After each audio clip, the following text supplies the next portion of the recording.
Hi, everyone. I am Ramesh, GM with 4BaseK Solutions. As most of you would be knowing, we are a precision oncology laboratory based out of Bangalore in India.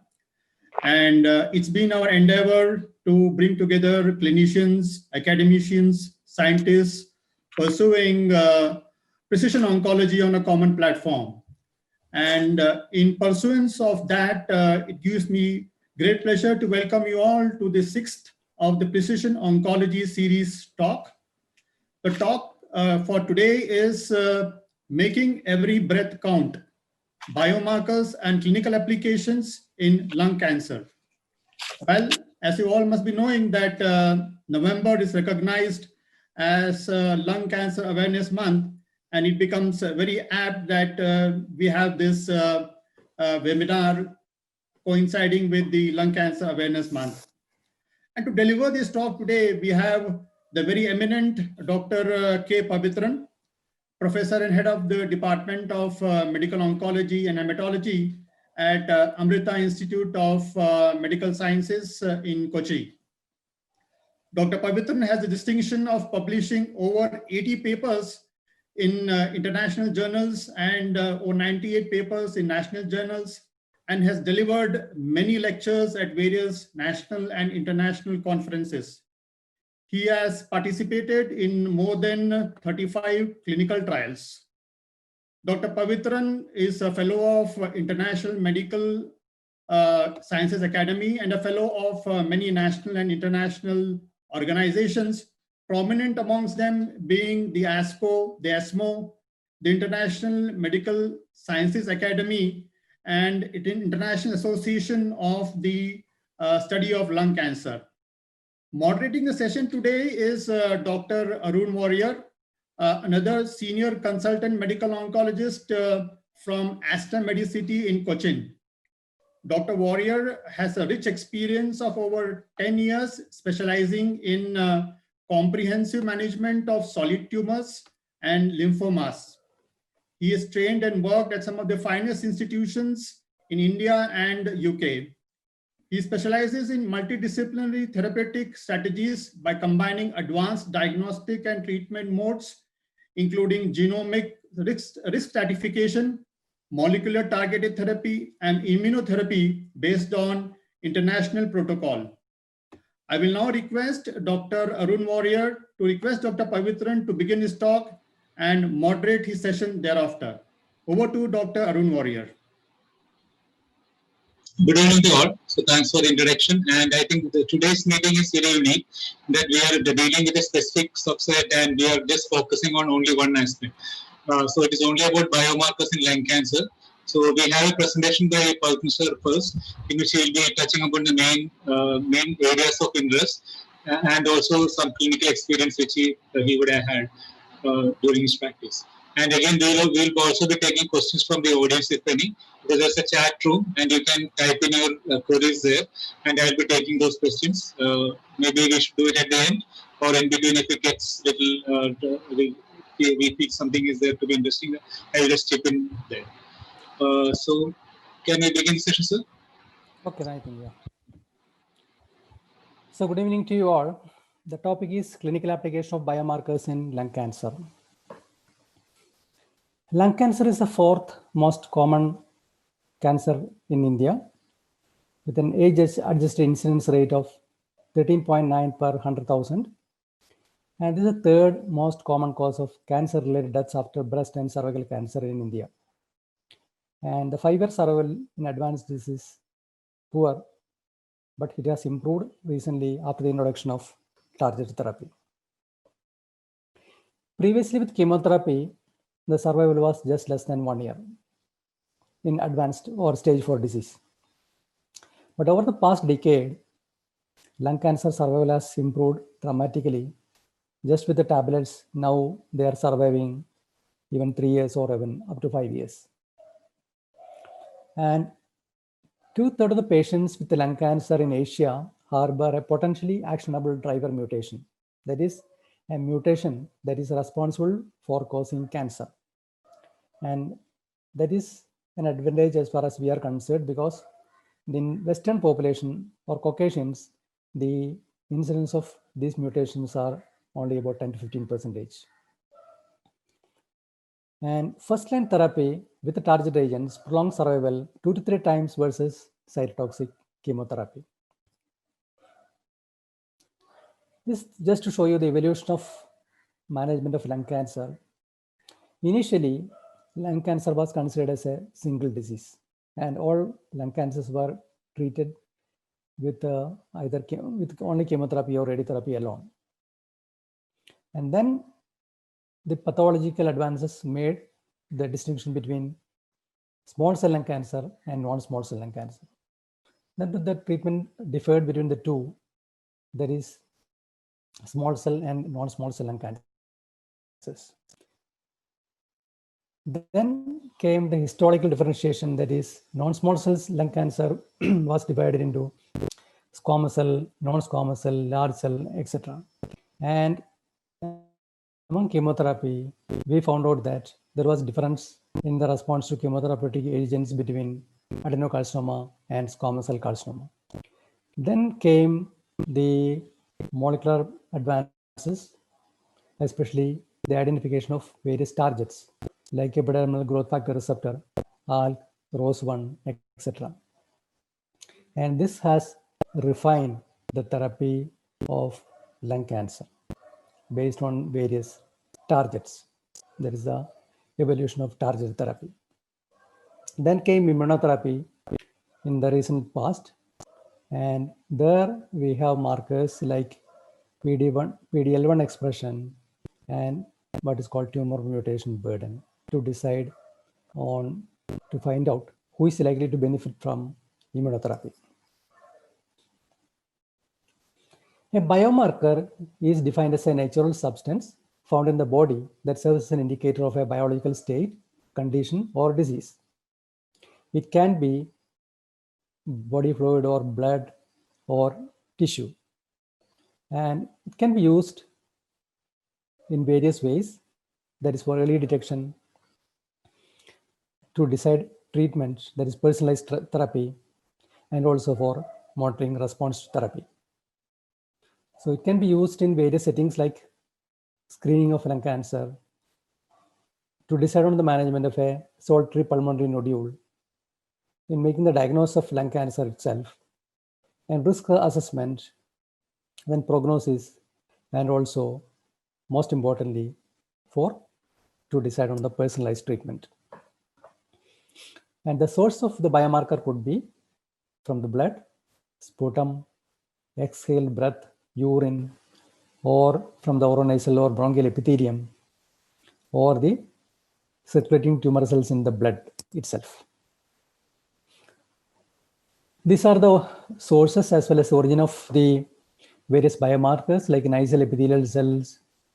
You can take by scraping, airway epithelial cells, then tumor cells in the sputum or bronchoscopy samples, microenvironment in the blood or in the urine. And it can be used in the lung cancer screening. And usually lung cancer screening is advised for people between the ages of 55 to 80 years and with a smoking history of 30 or more pack years, either currently smoking or quit smoking within the past 15 years. And the usual method that is used is what is called low-dose CT scan. And in various trials, it has been shown that the low-dose CT scan in high-risk people reduces the mortality by 24% in men and 33% in women. And various biomarkers that can be used for screening are protein, DNA, microRNA, volatile organic compounds, etc.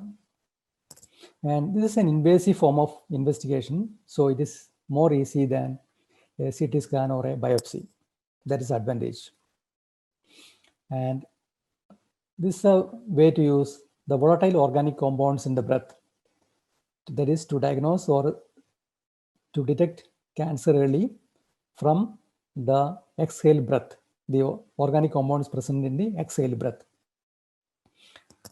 And Another way is what is called the sniff phone, that is sniffing into the phone, which is a computerized system that can detect the organic compounds in the breath and analyze the compounds and find out whether there is a chance for cancer or not.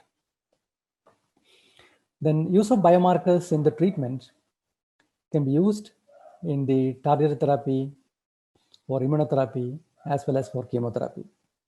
Various agents or molecules have been used to decide to find out who will benefit from chemotherapy, but none of them have been found to be useful. So we are not using any of them in the clinic right now. Currently the important biomarkers that are used in the clinic are one to decide on the target therapy, and second is to decide on the immunotherapy. So why do we need biomarkers for therapy? And this is based on the principles of precision medicine, because the precision medicine has identified various targets and who are likely to benefit from the treatment. So the advantages of using biomarkers are one is not all patients respond to benefit from all treatments. To identify the right patient, we have to identify the target, and also to avoid harm, because all these treatments are with side effects. So we have to find out the ideal patient who is likely to benefit from the treatment. And also these are all expensive molecules. So we have to avoid unnecessary waste of money and resources. So based on the NCCN, that is National Comprehensive Cancer Network Guidelines, which is recently updated, this version 2021,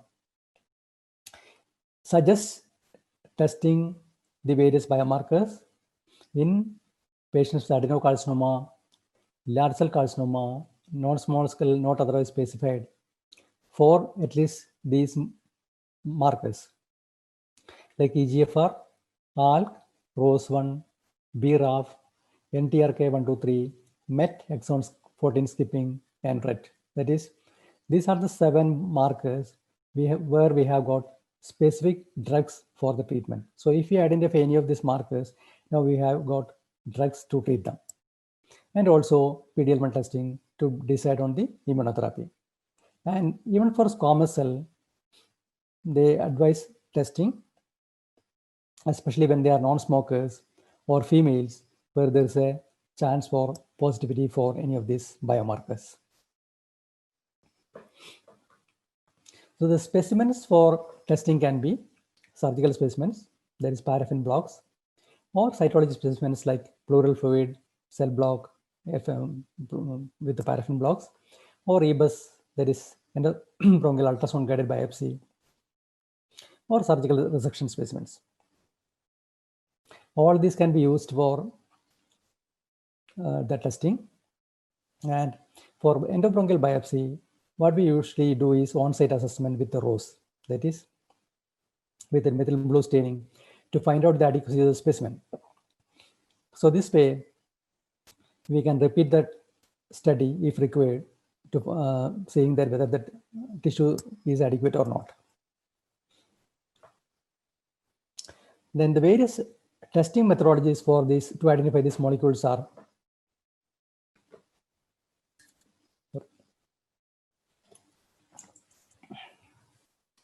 for EGFR mutations, we have methods like PCR or NGS, and BRAF again PCR, NGS or IHC, and KRAS again PCR and NGS, and our ALK and ROS1 as well as RET, we have FISH, that is fluorescence to hybridization, and NGS, and IHC is usually used for screening except for ALK, where it can be used for the diagnosis also.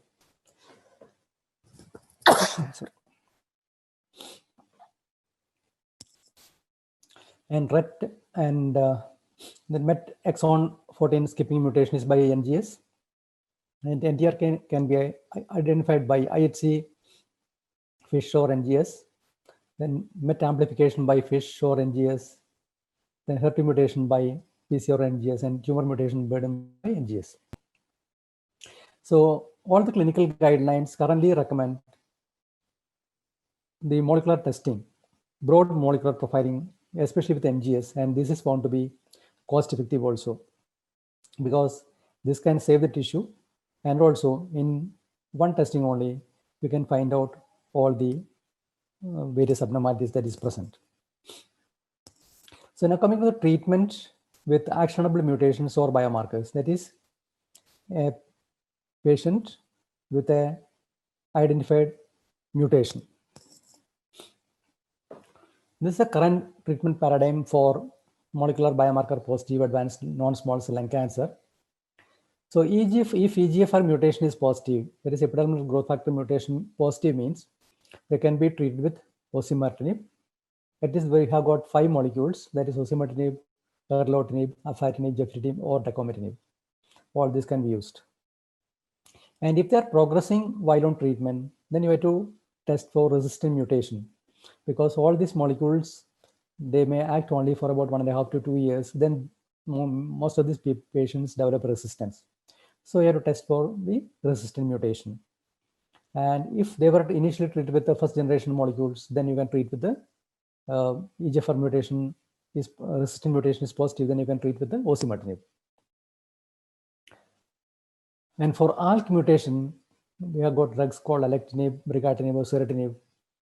And for ROS1, crizotinib or entrectinib, BRAF, dabrafenib, and trametinib, NTRK positive, entrectinib or larotrectinib, RET positive, selpercatinib or pralsetinib, and MET exon 14 skipping mutation, capmatinib. Now coming to each one of these in brief. As I said, EGFR mutation positivity is higher among us. There is 40 to 50% among Asian population, versus the incidence is only about 10 to 15% in the Caucasians or Western patients. And most common in never smokers, adenocarcinomas, and female alienations. And predominantly, the EGFR mutation is located in the exon 1821. And 85% of the EGFR mutations are either deletions in exon 19 or a single point mutation exon 21. And single specific EGFR mutation identified is important because the type of mutation is important, because there are sensitive mutations like 8, 19, and 21, and resistant mutations like exon 20, and acquired resistance mutation like T790M. So the type of mutation is also important. It is not only the EGFR presence or just presence of the EGFR mutation alone. As I mentioned, there are 5 drugs approved for use in patients with EGFR mutant lung cancer. They are osimertinib, gefitinib, erlotinib, afatinib, and dacomitinib. And among them, the gefitinib is the cheapest, and osimertinib is the costliest at present. And the efficacy varies between these patients as well as between this group as well as the side effects. And osimertinib is more effective in patients with brain metastasis, and also there is a currently approved first-line treatment for those who can afford. And others also are equally effective, but efficacy in terms of brain metastasis is less, and side effects also varies, especially with the dacomitinib. There are more side effects. Now, when you compare the mutation positive group versus when treated with chemotherapy versus target agents, there is definite advantage that mutation positive group should be treated with the target agents, because the median progression-free survival is better when you treat with the target agents versus chemotherapy. Overall response rate, even, and median progression-free survival is also quite different. The overall survival is not much different except in few studies, but in general, the EGFR tyrosine kinase inhibitor is the preferred treatment for mutation positive non-small cell lung cancer. Then coming to liquid biopsy means detection of positive and negative biomarkers as circulating tumor cells and cell-free DNA from the peripheral blood samples. So this is one of the ways when we are not able to get adequate tissue from the biopsy. This is one of the ways to detect the mutation from the blood. And the International Association for Study of Lung Cancer recommends plasma-based testing or liquid biopsy in metastatic lung cancer, especially in patients when the tissue is insufficient. So if the specimen is insufficient, perform molecular analysis on liquid biopsy. The circulating tumor DNA and NGS is a preferred method. And so if it is positive, then they can be treated with the various targeted agents. And the issue of insufficient tissue happens in about 30 to 40% of the cases because of various reasons, like difficult to site for biopsy or FNAC only. So there are various factors that decide on getting an adequate tissue. So in those situations, an NGS with a liquid biopsy will be very helpful. And positivity, the current positivity rate with the liquid biopsy is about 90%. So when it is negative, you should try to get a biopsy if possible. This is just to illustrate a case of an EGFR mutant lung cancer. This elderly lady presented with a lung cancer.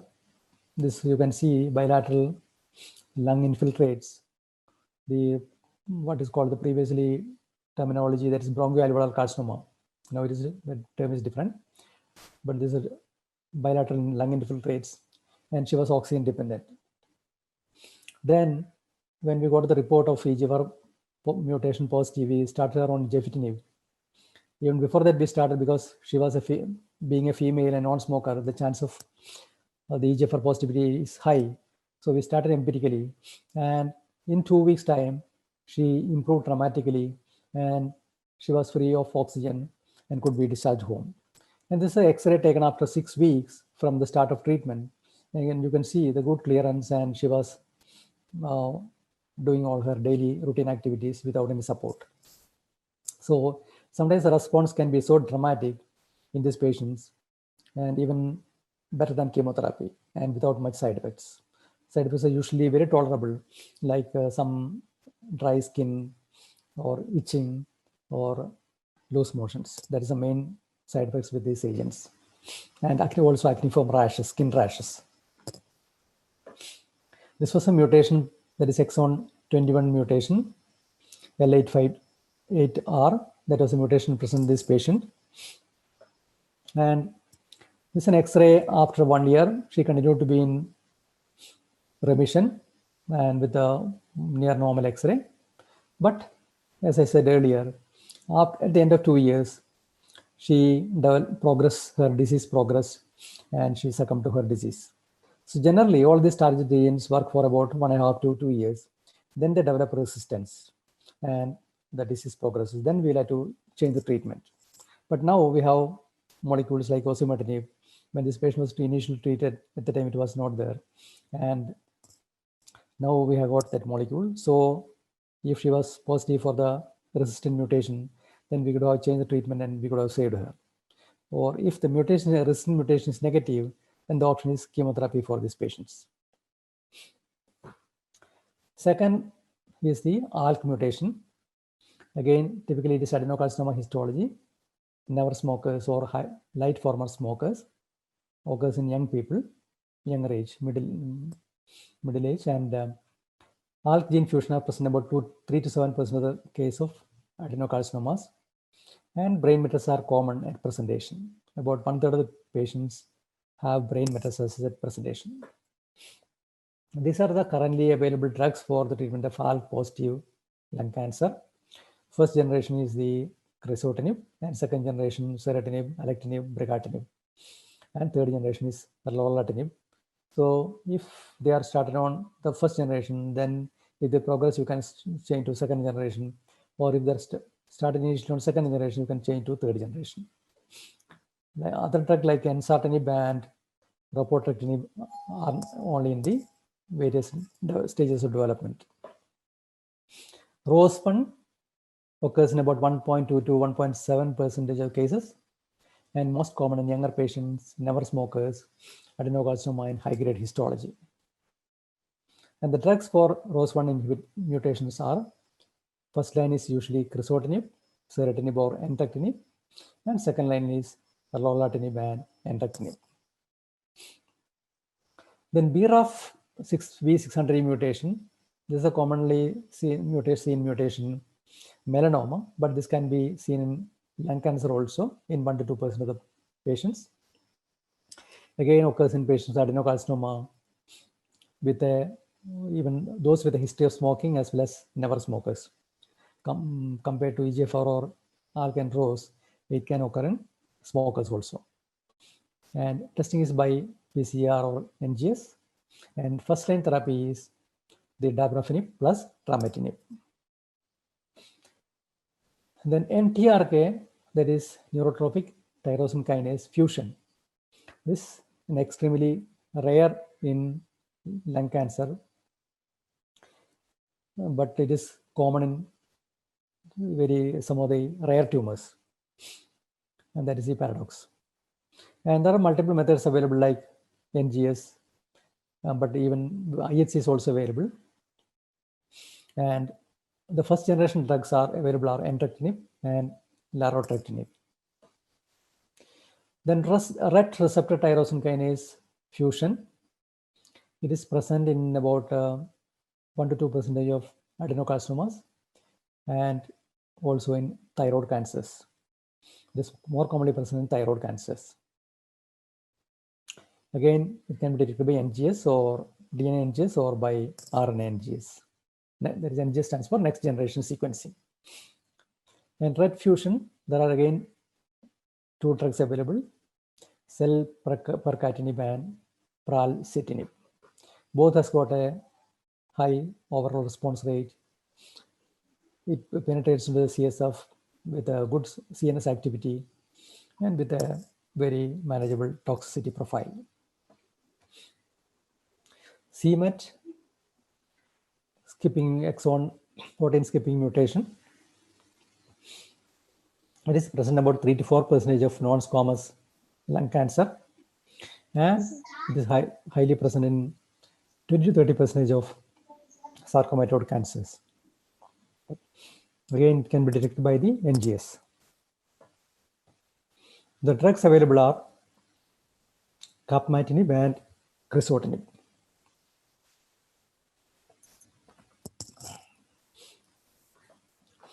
Then KRAS, this mutation is the most common mutation small cell lung cancer at 25 to 33% frequency.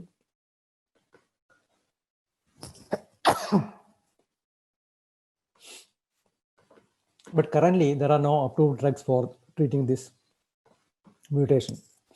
But there are drugs which are under various phases of development, but not yet approved. The exon 20 insertion mutation, this again common, occur in about 4 to 10% of lung cancers. And of the currently available drugs, none of them are that effective, with a median progression-free survival only about 2 months. And 2 drugs are under development, mobocertinib and posidotinib. Both are found to be effective, but they are not yet approved. Now to touch upon the immunotherapy, the drugs that are available for immunotherapy are the PD-1, PD-L1 immune checkpoint inhibitors, ICIs, immune checkpoint inhibitors, and the CTLA inhibitors. There is cytotoxic lymphocyte antigen inhibitors. The PD-1 inhibitors are nivolumab and pembrolizumab. And PD-1 inhibitors are atezolizumab, durvalumab, and avelumab. This acts by releasing the brake. That is, normally these molecules inhibit the overactivity of the immune system. So by releasing the brake on the immune system, they activate our own immune system, and these immune cells can kill the tumor cells. That's the basic principle of immunotherapy. The two CTLA inhibitors that are available are called ipilimumab and tremelimumab. And like the target agents, now we have markers for immunotherapy also, but they are all not that well characterized like the EGFR or inhibitors or other ALK-ROS inhibitors, but they can guide in the treatment of these patients because the correlation is not as like the target agents.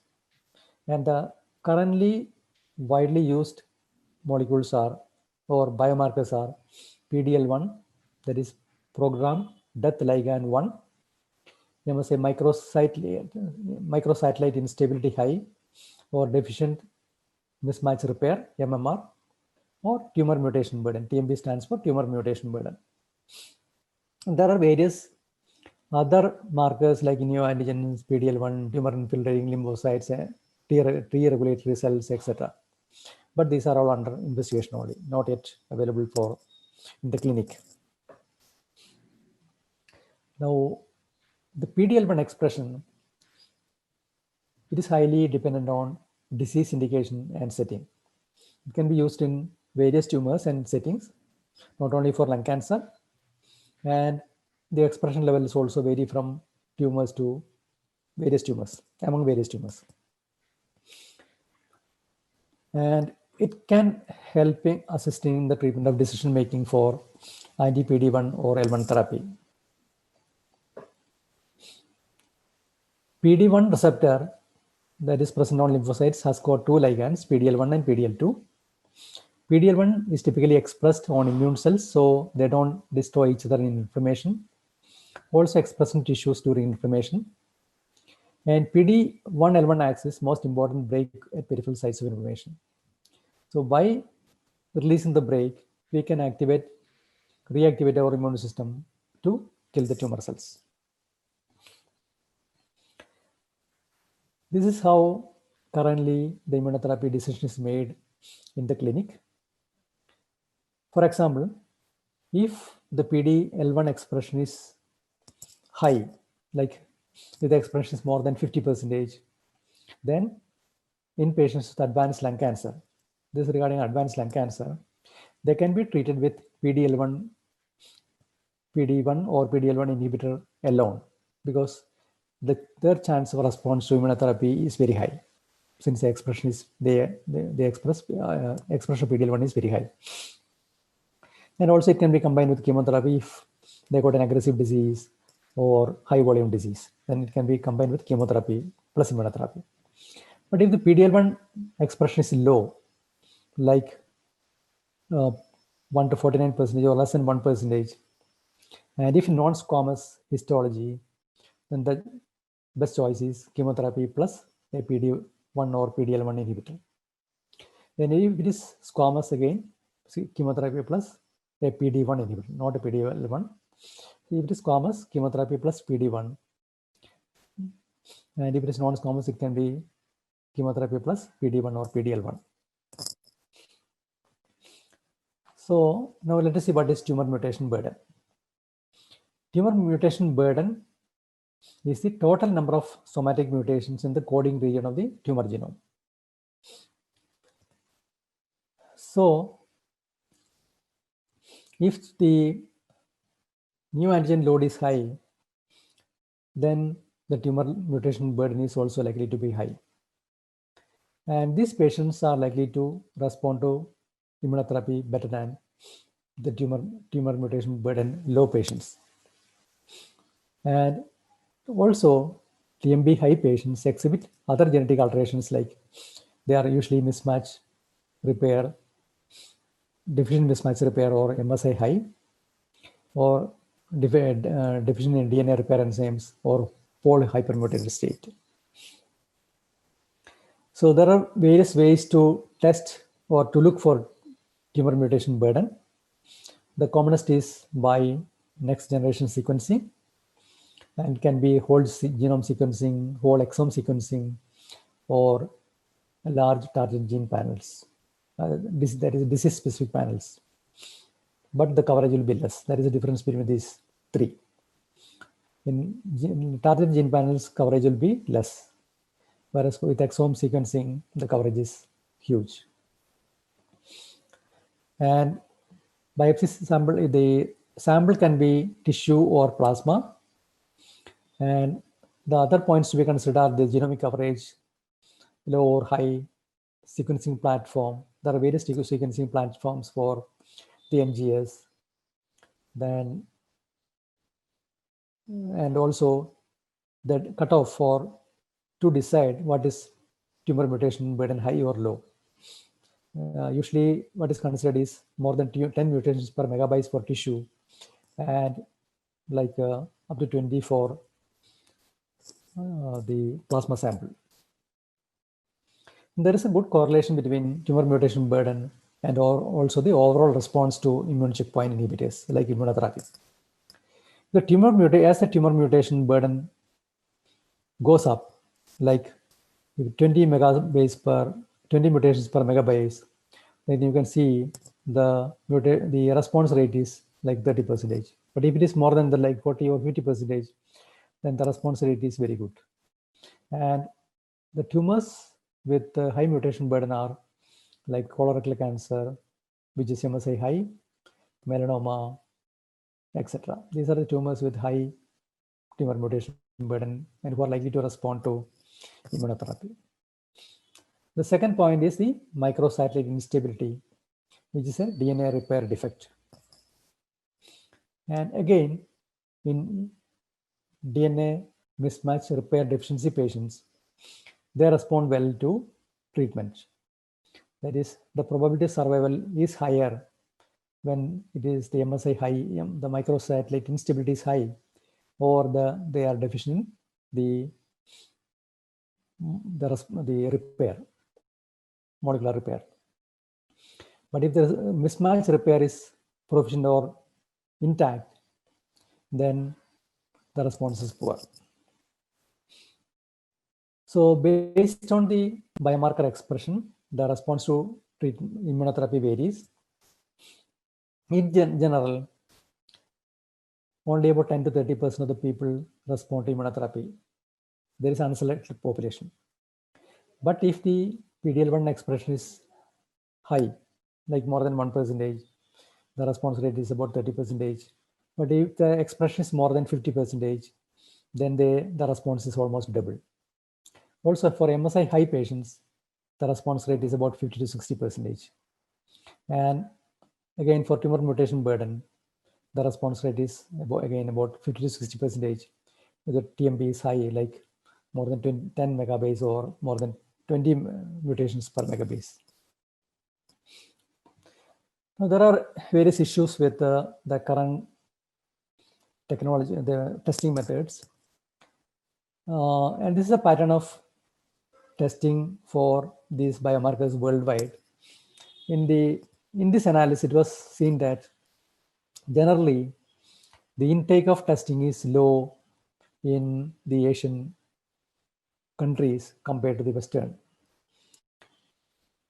In Asia, the testing rate is only about 50%. But in general, this is in general, but in almost all the cancer centers now, the standard is to test for all these mutations and to decide on the treatment. So now that is a standard. And also, the test is most commonly used for EGFR and ALK because it is the commonest mutation seen, and less commonly for ROS1.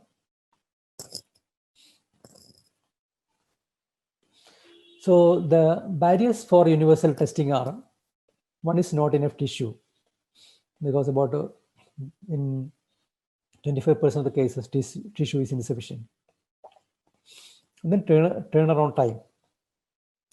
to get the report, at least it will take 2 weeks or 10 working days from the time of biopsy. So some of the patients may not be waiting to get the report because they are very anxious to start the treatment. And poor communication. There is a lack of reflex testing, because if one test is negative, you can go for the other test without telling the pathologist or the molecular biologist. So the lack of communication also can result in the barriers for testing. And one safe way is to do NGS at the outset, because you will be testing for all the mutations at the beginning. So we need not wait for the result of one test and to wait for another test result. So the basic barriers are the communication, lack of tissue, then reimbursement issues, because some of the insurance companies don't pay for the test because it is a new test, and turnaround time, that is waiting for 2 weeks for a PCR, or 1 week or 2 weeks for a PCR test, and about nearly 1 month for a NGS test.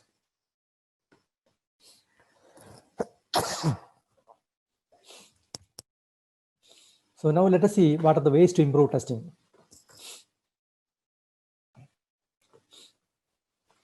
So there should be a good communication between the medical oncologist and the interventional radiologist to get a sufficient tissue, and also communication between medical oncology, radiology, and pathologist to conserve the tissue, because sometimes when the tissue is small, we need not waste the tissue for immunohistochemistry. We can straight away go for the biomarker studies like EGFR mutation or the NGS, and consider on-site cytology, rapid on-site cytology, that is ROS, in biopsy area to decide on the adequacy of the tissue. So by doing that, we can find out whether the tumor cells are present in the specimen or not at the time of biopsy. So if they want to repeat the biopsy, they can do it again. And consider reflex testing, where the pathologist orders biomarker testing at the time of diagnosis of adenocarcinoma to shorten the time from the biopsy to getting the result. These are the ways that we can improve the testing methodology and efficiency. And the specimen should be evaluated by the pathologist to see how much is the tissue present and what all tests can be done. And potential for enrichment, all molecular assays require a minimum number of tumor cells or a minimum tumor percentage. Without that, they cannot get adequate DNA. And alternative FFP, that is a blocks, paraffin blocks. You can use liquid biopsy. There is other option. If the tissue is not sufficient, then you can use liquid biopsy. So to conclude, current guidelines recommend molecular testing for all patients with newly diagnosed metastatic non-squamous lung cancer. And liquid biopsy is easily available and provides a non-invasive way to diagnose a mutation and direct therapy. But use of liquid biopsy is limited, especially, or can be used in selected situations when biopsy is not possible. For example, when in a patient with lung cancer, when the tumor is very close to great vessels, then a true cut biopsy may be difficult, like that is difficult to access area. And in patients who develop acquired resistance to therapy, then again we can use the liquid biopsy. And we should test for all these small markers like EGFR, ALK, ROS1, BRAF, MTRK, MET, exon 14 skipping mutation, and RET, because for all these markers, we have got a molecule now. So we should test for these markers in all these patients whenever possible. And because we have highly effective target agents for these patients, and the response to therapy and esotherapy is much better compared to chemotherapy. And not only that, those patients with this target mutations will not respond to immunotherapy. That is another important point. So such patients will not benefit from immunotherapy at the outset. And chemo and immunotherapy is less effective for mutations positive cases and carries potential toxicity with subsequent TK therapy. So if they are treated initially with the chemotherapy or immunotherapy, and subsequently you find out the mutation, and if you treat with subsequent tyrosine kinase inhibitor therapy or target therapy, then the side effects can be more. And currently recommended methodology is broad testing with NGS as and when required, but only limiting factors the cost. It is pretty costly even now. So that is one of the limitations. Then PD-1, PD-L1 inhibitors, that is immune checkpoint inhibitors, have revolutionized advanced non-small cell lung cancer care. And first line is pembrolizumab is approved for patients with high PD-L1 expression, or with in combination with the chemotherapy, that is carboplatin and pemetrexed, when the expression is low, PD-L1 expression is low. And for progressive disease, we have got drugs like atezolizumab, nivolumab, and pembrolizumab. If the PD-L1 expression is more, just more than 1% or less than 50%, then combination is preferred, or single agent when the disease is progressing. And testing rates are far from ideal. We need to have a good collaboration between the oncologist, radiologist, and the pathologist to improve the testing rates for these patients, because that is life-saving for them. Thank you for the patient hearing. Thank you, Dr. Pavitran, for a wonderful insight. I would like to request now Dr. Arun Warrior to take the session forward with the Q&A sessions. Yeah, so I think we have an excellent review of all the available markers and what is the importance of each marker. And I think the role is very important. And in many hospitals, we have started doing MPS for most of our patients. And I think it's really changed. It has made a big impact on the patient outcomes also. So I think the main challenge is when the patient progresses, because the initial testing is fine. And we know that we can give them targeted therapy based on that. But once they progress, we are again in a dilemma, particularly with the mutations which can be acquired during the treatment, like T790. The liquid biopsy should be done for all. These are some areas of concern. And one more issue is about immunotherapy, whether the PD-L1 markers, which platform to use. And so that is also one problem. And when we do the NGS, rather than focusing on each mutation, I think we sometimes see newer things. Like we had a patient who was on EGFR mutant lung cancer, but he progressed quite quickly. And then there was also HER2 positivity for him. So after that, the option of HER2 therapy was given for the patient. He did not take that, but we can always see that there may be some other mutations which may be more effective also. Sometimes we get the problem of two types of mutations or expressions, like ALK positive patients having PD-L1 expression, where again we are really not sure how to proceed with the patient care. So these are some clinical issues which arise, and the cost is definitely coming down. Is a good thing, and NGS is becoming more and more affordable with more people, with more labs and all coming with the test. And other than that, in today's chat session, I think the number of participants were, I think only doctors were Dr. Pavitran and me. Other than that, were all lab persons here among the participants. We had 6 participants today, and a couple of questions that were asked in the chat room was whether we should do for all. Yes, the answer is yes. We can do for both non-small cell and small cell also, and even squamous. In adeno is where we do predominantly. But even squamous carcinomas also can harbor mutation, although the percentage are really less. So the answer is that we should do for all cancers if possible. I think that must be the answer for all lung cancers if possible. I don't think anything more is there to be discussed, because as a clinicians, only 2 of us were here, and both of us are very well aware of the limitations and the advantages of the lung cancer. If there is nothing more to add, I think we can close the session. Thank you. I have one question for Dr. Pavitran. Yeah. Doctor, the scientific literature talks about TMB, MSI, and PDL1 as markers, biomarkers for deciding on immunotherapy. Yeah.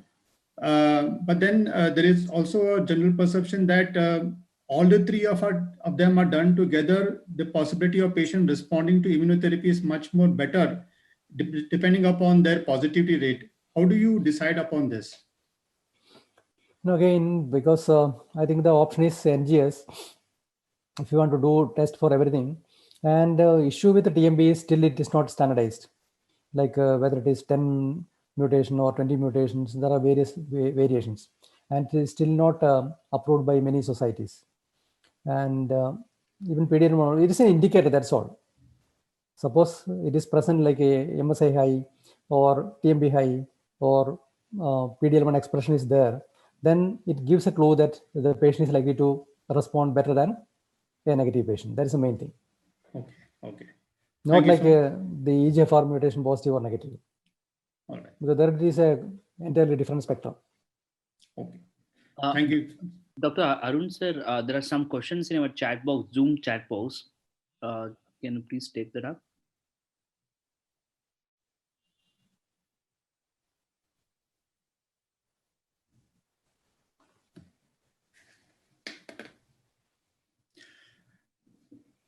Meanwhile, sir, Dr. Pavitran, I had one more question.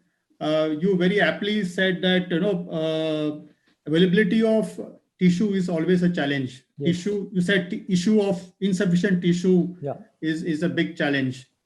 So, and then in such cases, do you go in for liquid biopsies or you do a Yeah, repeat definitely, biopsy? definitely, yeah. No, one is liquid biopsy, option is liquid biopsy, because now with advancements, now the positivity rate is about 90%. All right. Sensitivity is very good compared to previously it was only about 70%. Now up to 90% you can get an answer from the liquid biopsy. Wonderful, sir. But if that is negative, then the only option is again trying to get a tissue by biopsy.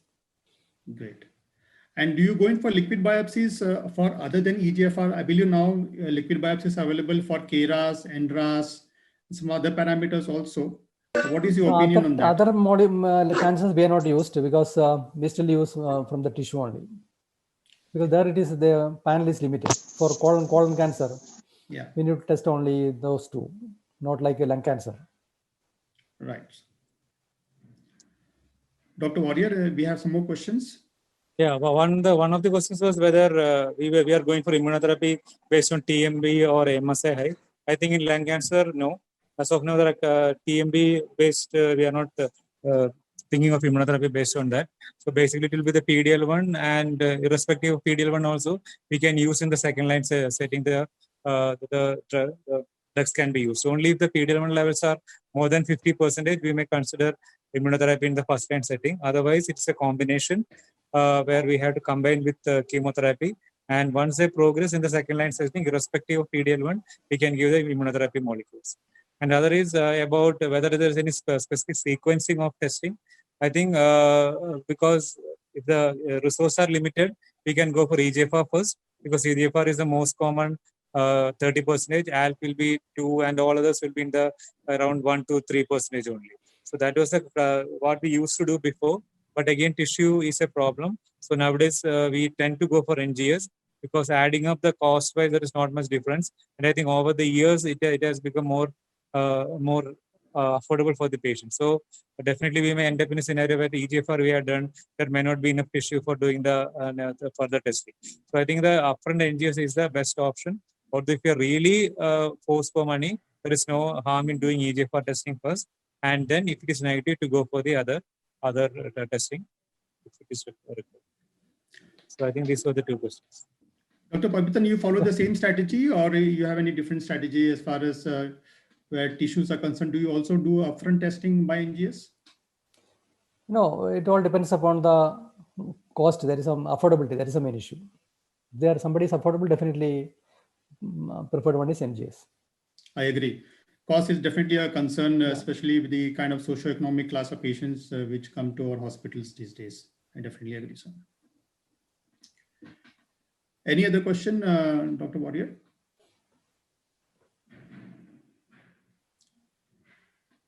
Well, if you do not have any questions, I think it's time to wrap up. And I'm told that there were about 300 plus participants who had attended your talk, Dr. Pavitan, which is I believe, an enormous amount of energy and enthusiasm envisaged by the participants. And on behalf of 4BaseK Genomics, I thank you for this wonderful talk. It was a very insightful talk, which combined the information on biomarkers, the treatment strategies available, and you very aptly touched upon the challenges which one faces in the laboratory these days in terms of insufficient tissue and the need for a great coordination between the oncologist, the radiologist, and the pathologist, which is of utmost necessity with the kind of tests which you are performing in the laboratory these days. I also want to thank Dr. Arun Warrior for having moderated this session so well. And I thank you all for spending your valuable time to attend this session. It has always been a great source of motivation with the kind of participation we have been having for this precision oncology series of webinars. And this has encouraged us to bring in more sessions like this. We look forward to your participations in the future sessions. And thank you very much once again.